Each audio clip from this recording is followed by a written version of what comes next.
We led for 30 minutes. We won 3 of the quarters. We were able to turn them over 18 times and had, I believe, 28 deflections in the game, and wore VCU down. We're happy to come off of a bye week with a win like this.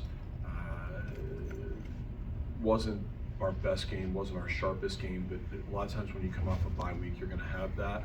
And so I'm very happy with the performance of our team, in particular our freshmen. We played Raina Green and Mac Blackford and Faith Walker for more than 22 minutes, all 3 of them each. And when you have 3 freshmen on the floor like that, they're really they're not freshmen anymore as we go into February. The old adage, the cliche that coaches talk about, like you can extend your minutes, they're prime examples of that. We had a game, I believe it was the Davidson game, where Faith Walker didn't even get in the game. And now she is doing things for us to help us win games every moment. And so whether you're in our locker room and maybe not getting as many minutes, or you're playing somewhere out there, you can always extend your minutes. All you have to do is have production, and production doesn't always mean scoring. In the case of Faith and Raina, it's rebounding. It's the way that they cut that open up other opportunities for other players. I can't say enough good things about what they gave us today, and then obviously Mac shot the ball exceptionally well. We're happy to have him in. We're going ladies first? Oh, he can go first, it's okay. Well, I mean, no, I'm just joking. I mean, like, Zach, this is the greatest outfit of all time. That's on the record too, Dan. This is a record. For color explosion, I think. I love it. Anyways, I'm sorry, go ahead. Speaking of Yinsplosions, you mentioned your freshman group, and you mentioned the ebbs and the flows. How important were those ebbs and those flows that you mentioned to get to a moment like what tonight was? It's hard on all of us. Like some people think it's just the players that it's hard on. It's hard on us as coaches also, because I believe in everyone in that locker room, and I want to play everyone on that bench. I really truly believe in every single one of them, but you have to produce when you come into the game. And I'm riding the hot hand. Once we go through our initial rotation, because we rotate every 2 minutes, as you can see, it's a constant change every 2 minutes in the first quarter, and usually late into the second quarter. After that, it's riding the hot hand. And so right now they've done that. Keandra's been a little under the weather. I expect her to be back. And Gabby Hutchinson has played really well all year. Today, not quite as much, and I have complete faith that she'll be back for the next one. It's for the kids that maybe didn't get to play the minutes that they would want to, or didn't get in, that I hope that they see that it very simply comes down to you've got to produce when you're in the game. And I'm repeating myself. You've got to have production. And that could be simply cutting really hard, screening well. And if you score, that's great too. But there's other metrics that we look at. And right now, this group of freshmen, and you can throw Nadia Moore in there, even though she didn't shoot it quite as well. Nadia Moore is also doing a lot of good things for us. So that's four of our 6 freshmen giving us really high quality minutes. Dan, after Meg got hit in the head in the 3rd quarter and there was the technical foul, afterwards you guys came out and jumped out to a 10-point lead pretty quickly. How big was that moment for momentum, and did you use it to kind of rally? I don't know if we rallied from it. The players may have. As coaches, we don't really kind of talk much about that, but I think the players do, because they have great respect for their captain and leader in Meg, and they're not going to let someone intentionally foul her in the face, and that was what the call was.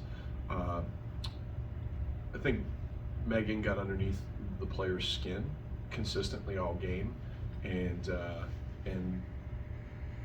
the player on the other team is a very good player, very, very good player.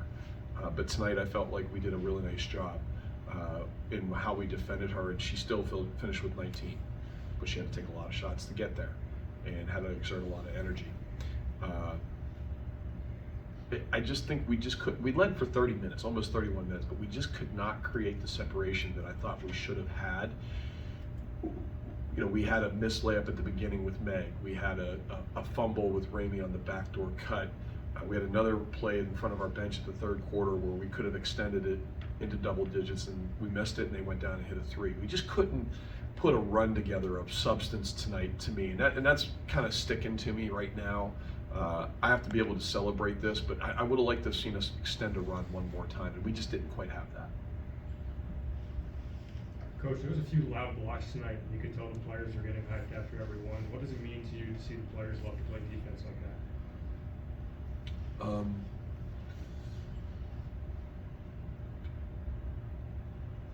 I'm not one of those guys who is like, defense wins championships. That's such a cliche coach's thing, and it drives me nuts. Defense can help you win a championship, but at the end of the day, you have to put the ball in the basket. The way that we play, we're trying to wear you down. And when you play, 8 people, 9 people, and you're not used to playing at the pace that we're playing at, I think that leads to lazy shots sometimes by your opponents, which can lead to more blocks. We're not a shot blocking team right now. That's not what we do well. We've had players in the past like Kadri Ann Loss and Josie Ann Johnson who are great shot blockers, and both professional basketball players doing that at a high level right now. But that's not what our defense is predicated on. Our defense right now is really predicated, and where our energy comes from is really turning people and getting deflections and getting steals. And we did that pretty well tonight. We ended up with 10 steals, we had 18 turnovers, and just I read around 30 deflections. And so when you have those kind of numbers and you make 10 threes, it's hard to beat us. Sticking with that defensive theme. Okay, Dan. I'm sorry, that outfit is unbelievable. I love it. Anyways, regarding the first meeting between the teams, the first thing Meg mentioned was that the team really didn't defend for the first 3 quarters. Just how big of an emphasis was that effort and just having it start there? I know you say it's a cliche, but making sure that end is tended to. Well, we didn't, and we showed them. They didn't defend, and we were down 15, 16 points going into the fourth quarter. And the lineup that we put in was very similar to the lineup that we had tonight with Raina, Faith, Mac, Nadia, and Meg. And with Journey being a sub. Very similar circumstances of what the fourth quarter was and what the entire game, fourth quarter there was, and then the whole game here. So right now, that's our best lineup when we play VCU. There's no question about it, because for 5 quarters, they've played pretty well. Now, that may not be the case against St. Bonaventure or Rhode Island, who we have coming up, because I do believe that we're going to have Keandra, we're going to have Gabby H. I think Ramey has given us enough minutes, her and Anj, and I expect that to happen. Just tonight wasn't their night. You guys didn't win the rebounding battle, which it's hard to win a game without winning the rebounding battle. So I'm curious where you saw your team pick up the slack that was left behind from not rebounding as well. Well, it's been a point of emphasis, and we take the LaSalle game out because of what we tried to do in that game. And in the other games during this 5 of 6 wins, or whatever it is, we've either won the rebounding battle or we've been within 2 or 3. When you play the way that we play with taking threes as early and as often as we do, people are not going to be in rebounding position, and that benefits us in some ways because of our lack of size. We can fly to the glass. But tonight, I felt that VCU did a really nice job of boxing us out. At halftime, I told the guys, I didn't say it before the game, and I've said it before the game for the last 6, 7 games. I want us to have at least 3 offensive fouls going to the glass on offensive rebounds. Climb somebody's back, run somebody over, swim on them, do whatever you have to do. Because if we get 3 foul calls that way, we're probably going to have gotten away with it at least 7 or 8 other times, and hopefully come up with a couple more rebounds. But tonight, it was certainly a little bit of a disappointment with how we rebounded. You can look at that number, but then you look, okay, 18 turnovers versus 8. That's 10 more possessions that we've got. And then you talk about the deflections, and deflections lead to typically rush shots and bad offensive possessions. So we may not always win the rebounding battle, but when you see that turnover margin like that, and the deflections being where they're at, and then the bench being 29 points to 6, that's going to lead to, and then making 10 threes. That's going to typically lead to our success. The joy that you showed in practice the other day, there were cartwheels and half-court shots, and it really carried into today's game. Just how much fun is it to see the joy, and as you turn into February, how dangerous can that be?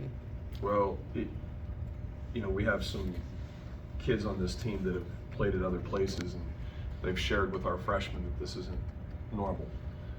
A lot of people don't like each other when they're at the end of January, and those kids really do love one another, and they express that with cartwheels and